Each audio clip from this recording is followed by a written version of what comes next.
Vamos a hablar un poco de otro parámetro farmacocinético, que es el volumen aparente de distribución. Estos son los volúmenes típicos de una persona de 75 kilos de agua en su organismo.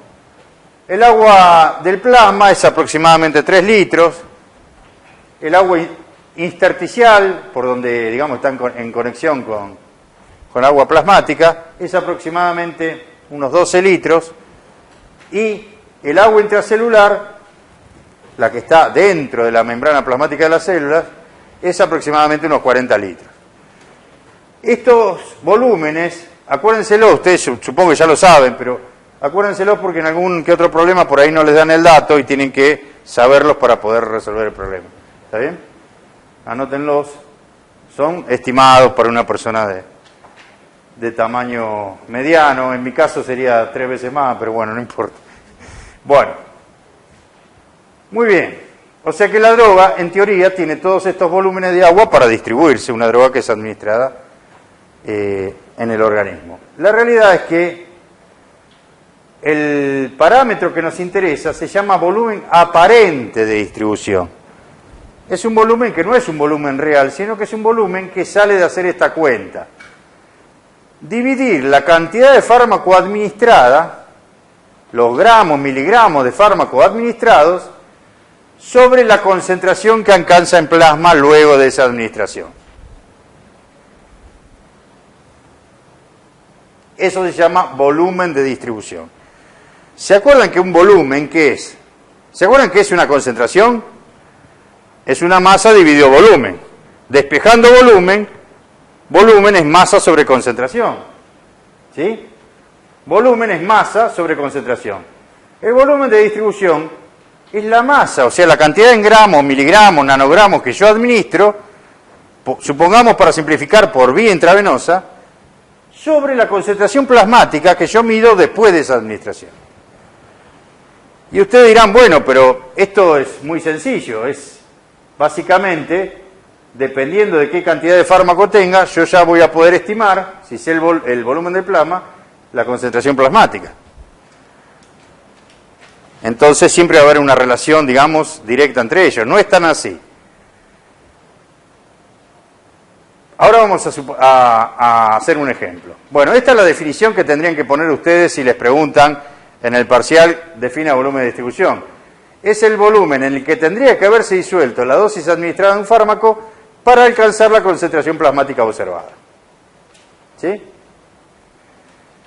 Bueno, supongamos que yo administro 6 miligramos de una droga por vía intravenosa. 6 miligramos. Y que el volumen plasmático es 3 litros.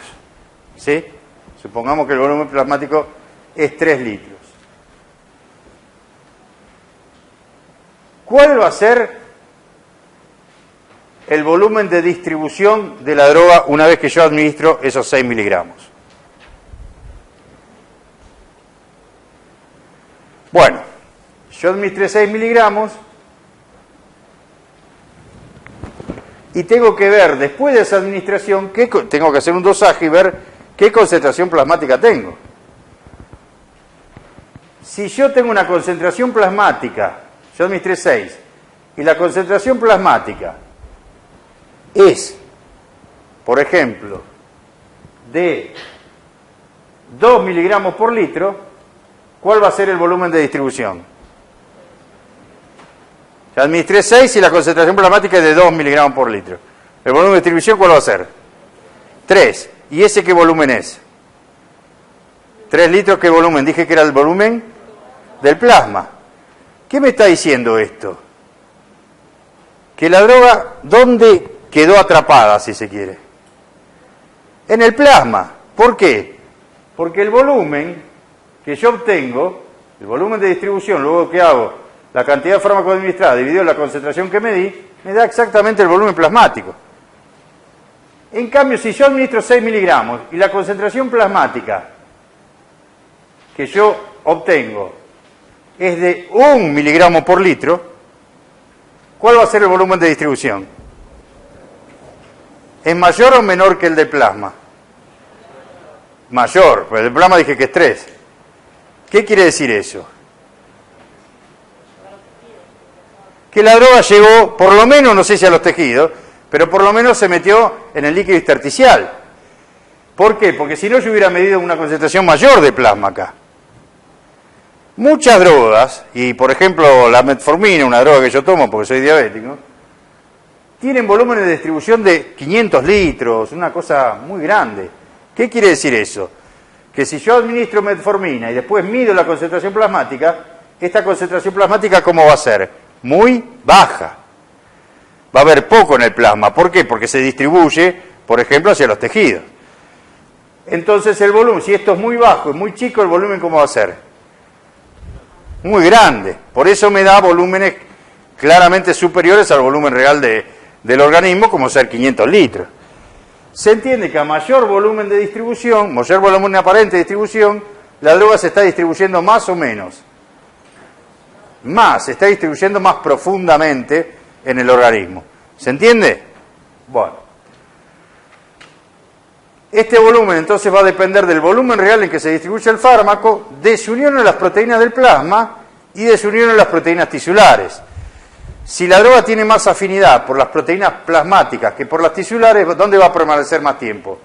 En el plasma. Y si al revés, se va a ir más a los tejidos, va a desaparecer del plasma. Y en ese caso el volumen de distribución se hace más grande. ¿Se entiende? ¿Dónde uno esperaría, qué tipo de drogas esperaría que tengan volúmenes de distribución más grandes? ¿Las más liposolubles o las menos liposolubles? Las más liposolubles, por lo general. ¿Y con las que sean más afines a proteínas plasmáticas o menos afines? Las menos afines o más afines a proteínas tisulares tendrían mayor volumen de distribución. Bueno, en general, acá dice que no hay una relación sencilla entre mayor o menor fracción de droga unida a proteína y mayor o menor volumen de distribución. Sin embargo, si la fracción de unión a proteína plasmática es muy alta, uno esperaría que se distribuya más o menos, en principio. Después vamos a ver que hay otros factores que rigen la distribución. Pero si la droga está unida a una proteína que es muy grande, ¿se distribuiría más o menos? Menos. Uno esperaría realmente que se distribuya menos, cosa que en algunos casos realmente es así. Lo que pasa es que hay otros procesos que también interfieren. ¿Se entiende? Bueno, ¿y para qué sirve el volumen aparente de distribución? Volumen aparente de distribución es un dato que viene en los prospectos. Cuando uno mira farmacocinética de todos los fármacos, está el volumen aparente de distribución, es un parámetro farmacocinético. Entre otras cosas, me sirve para calcular la dosis que tengo que administrar para llegar a una concentración plasmática adecuada. Supóngase que yo sé que necesito una concentración plasmática de, no sé, 20 nanogramos por mililitro. ¿Cómo lo voy a calcular? Simplemente multiplicando esta concentración que yo deseo que alcance por el volumen de distribución, me va a decir cuántos miligramos le tengo que administrar al paciente. ¿Se entiende? Más o menos. O sea, es un dato útil para saber cuál es la dosis que yo tengo que administrar. ¿Sí? Para alcanzar los niveles terapéuticos. Estas son entonces 3 de los parámetros farmacocinéticos que estudiamos hasta ahora. En una cinética siempre dijimos cinética lineal, dosis independiente, de orden 1. En este tipo de cinéticas, estas son las relaciones entre los parámetros. Esta es la relación entre el clearance y el volumen de distribución. Por ejemplo, esta es la constante de eliminación. Si aumento el clearance, para que la constante se mantenga constante, ¿qué tiene que disminuir? Tiene que aumentar, perdón, el volumen. Si disminuye, se hace más grande. Si aumenta uno, tiene que aumentar el otro. Son directamente proporcionales.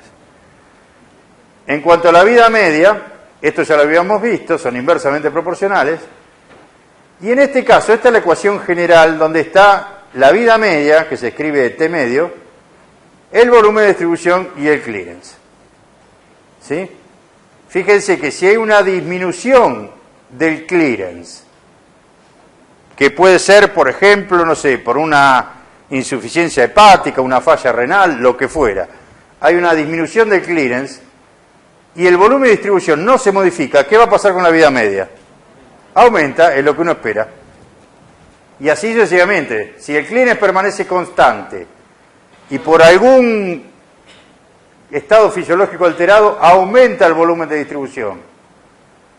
Por ejemplo, porque, no sé, la cantidad de proteína de albúmina disminuyó porque hay un competidor que compite con el transporte, pero la cuestión es que aumenta el volumen de distribución. ¿Qué va a pasar con la vida media si el clearance permanece constante? Aumenta también. ¿Se entiende? Estas son las relaciones que hay entre vida media, clearance y volumen de distribución.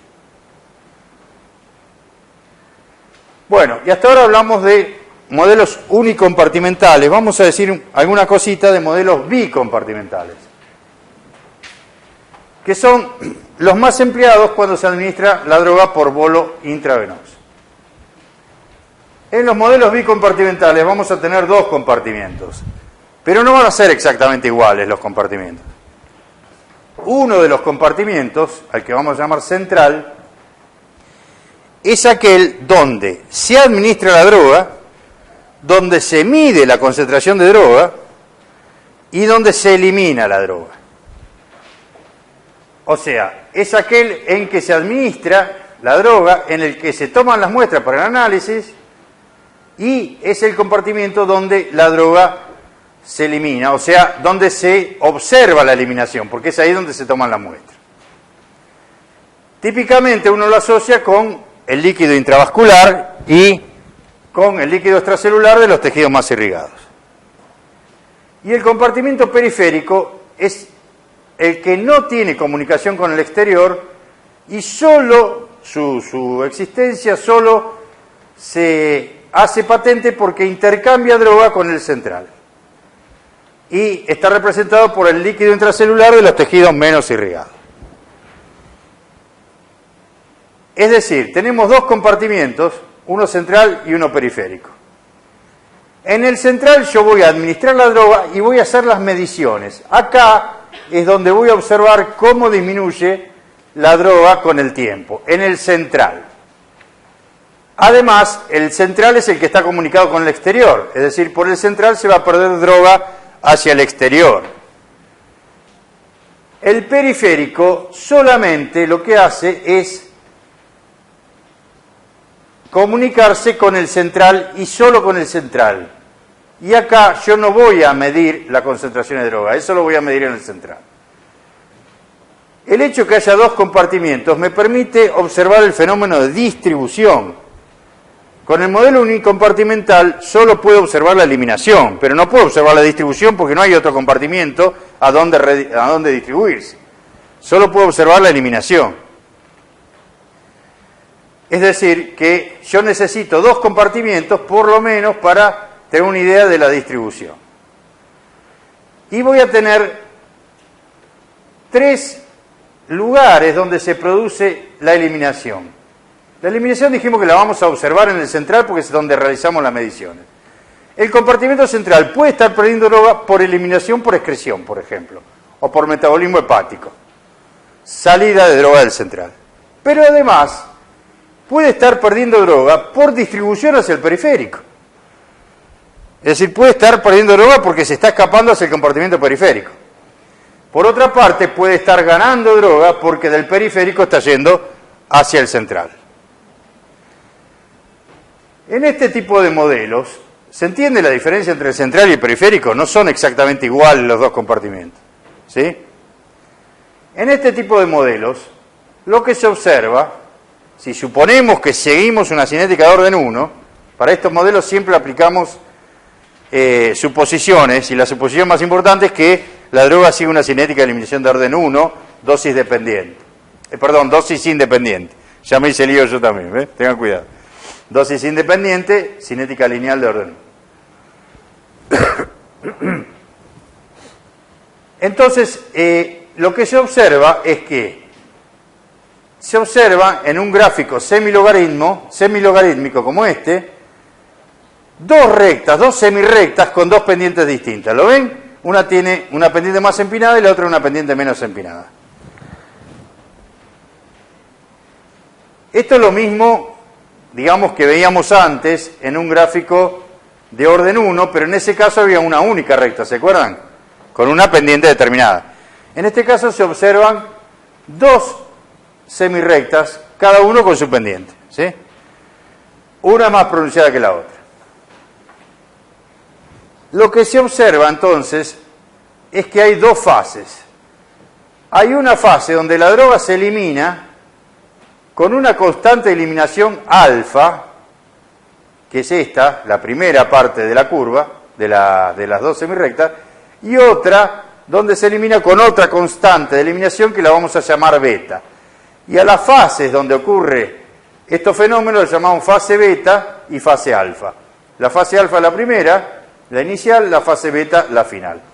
Cada una tiene su constante de eliminación, constante alfa y constante beta. ¿Cómo puede ser que ocurra esto? ¿A qué se debe que ocurra esto? Bueno, vamos despacito en este proceso. Al principio yo administro la droga. ¿Dónde la voy a administrar? En el compartimiento central. ¿Qué va a ocurrir a medida que yo empiece a tomar mediciones, empiece a usar la droga en este compartimiento? Al cabo de un pequeño tiempo la droga va a estar desapareciendo porque se va a estar eliminando y porque se va a estar yendo por una cuestión de gradiente ¿hacia dónde? Hacia el compartimiento periférico que estaba vacío. Es decir, hay dos fuentes de eliminación. Una hacia el exterior, o una excreción o un metabolismo hepático, y otra por una distribución hacia el compartimiento periférico. Esto va a ocurrir hasta que el compartimiento periférico llega a la misma concentración que el central. A partir de ahí, la velocidad con que la droga difunde desde el central al periférico es la misma que vuelve del periférico al central, se llega a un estado estacionario y se equipara. Esta primera fase, hasta que ocurre, digamos, que las dos constantes de eliminación 1,2 y 2,1 se equiparan, se llama fase alfa. Y lo que predomina es la distribución. Mientras que la otra fase, donde lo que predomina es la eliminación, se llama fase beta.